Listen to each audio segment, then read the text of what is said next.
June 4, 1943, Mexia, Texas. A train rolled to a stop on Railroad Street.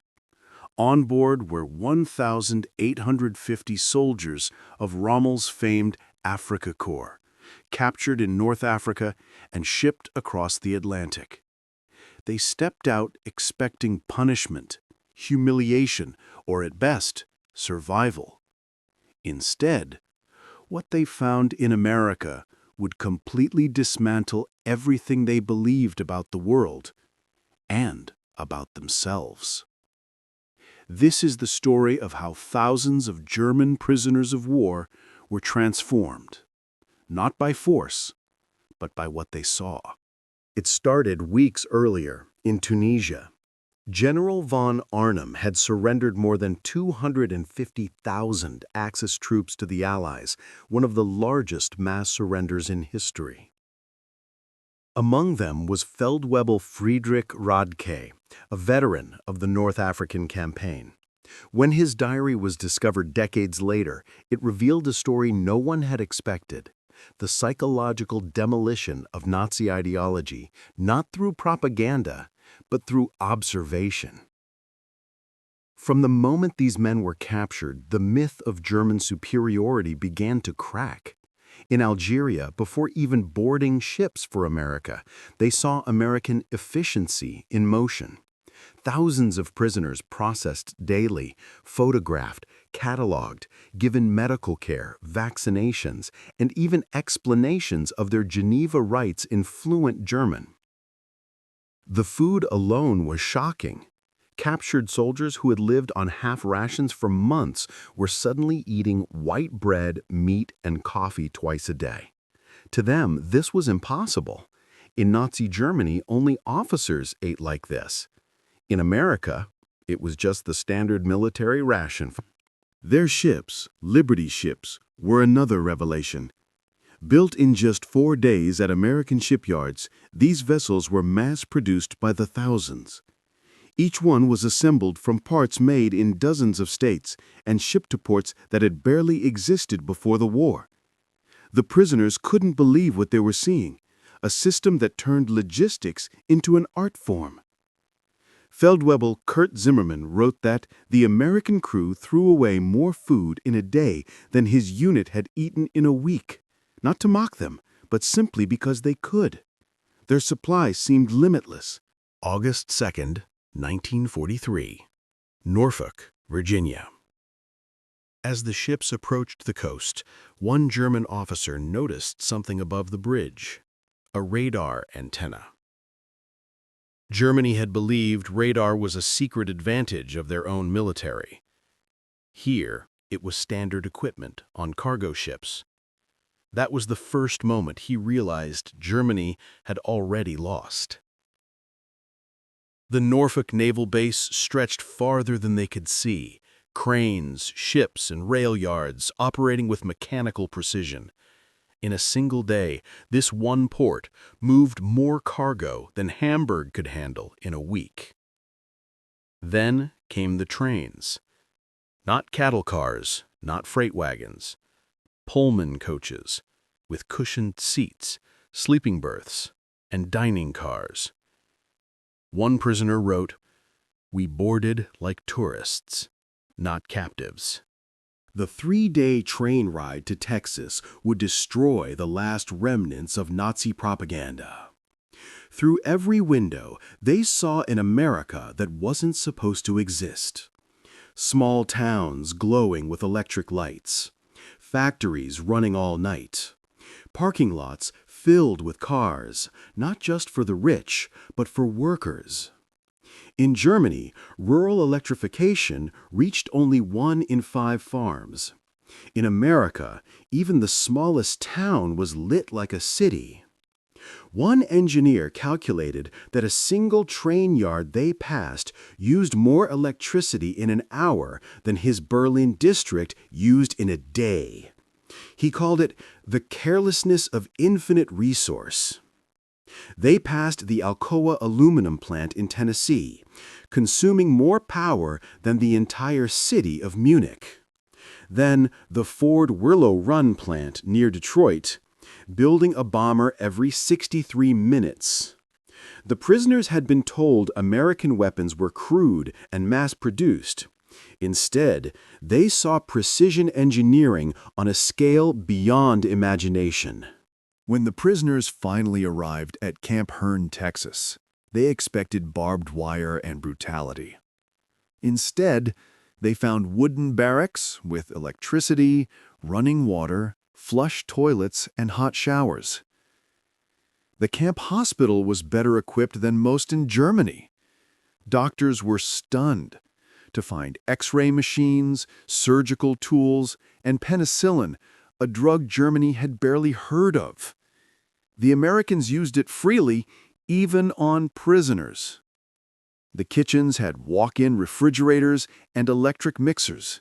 Food was plentiful.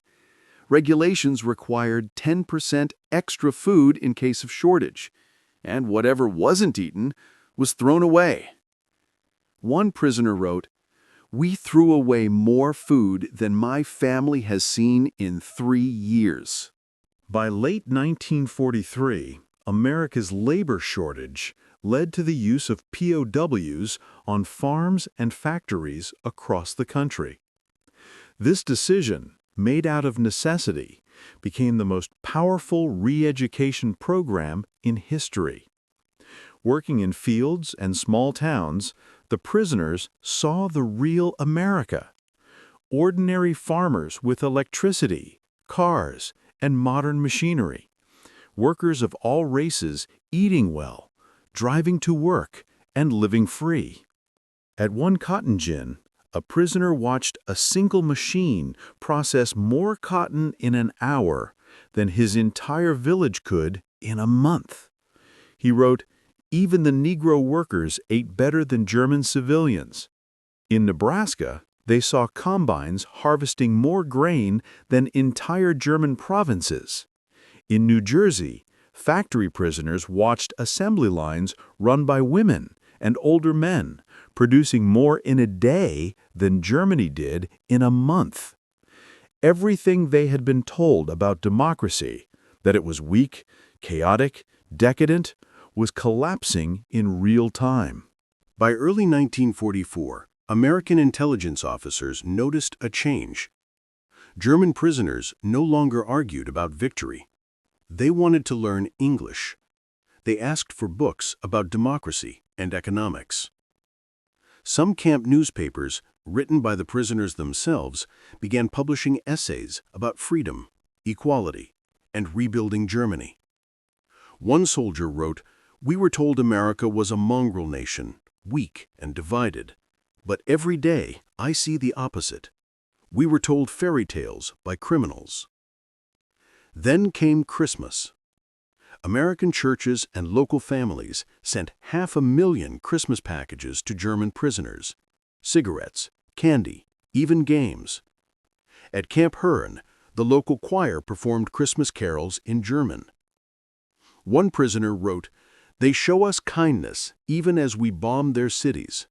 Only a nation certain of its power can show such mercy."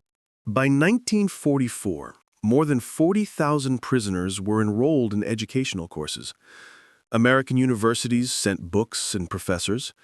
They studied math, science, and government. Some even took correspondence classes from the University of Chicago and Stanford. One German physicist wrote, "They taught us without hatred. Even the Jewish professors we were told to despise. They shared knowledge freely." That was when I realized what civilization truly meant.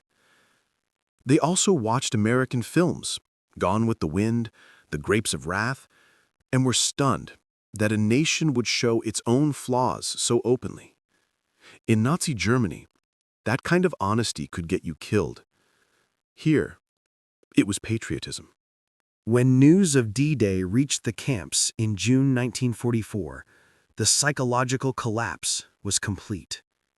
The scale of the invasion, 6,000 ships, 11,000 planes, made victory impossible to deny. Later, when footage of concentration camps was shown, Many refused to believe it at first. But as letters from home confirmed the truth, the final illusion died. One wrote, "We thought we were fighting for civilization. We discovered we were the barbarians." When the war ended, 370,000 German POWs had been held in America. Fewer than 1% ever tried to escape. Almost all rated their treatment as good or excellent. They returned to a destroyed homeland, but they carried something powerful, a vision of what a free, democratic, and prosperous society looked like. Many of them became leaders in post-war Germany. They brought back ideas, methods, and values learned in captivity: efficiency, openness, democracy. Historians call it one of the most successful re-education efforts in history, not through coercion, not through propaganda, but through example. America's greatest weapon wasn't its tanks or its planes. It was its ability to produce and its willingness to treat even enemies with dignity. Every electric light, every meal, every act of humanity was proof that freedom worked better than fear. The German soldiers who arrived as enemies left as witnesses, men who had seen the power of democracy with their own eyes. And in the decades that followed, their memories helped build a new Germany, one founded not on conquest, but on cooperation. They had seen the future, and it worked.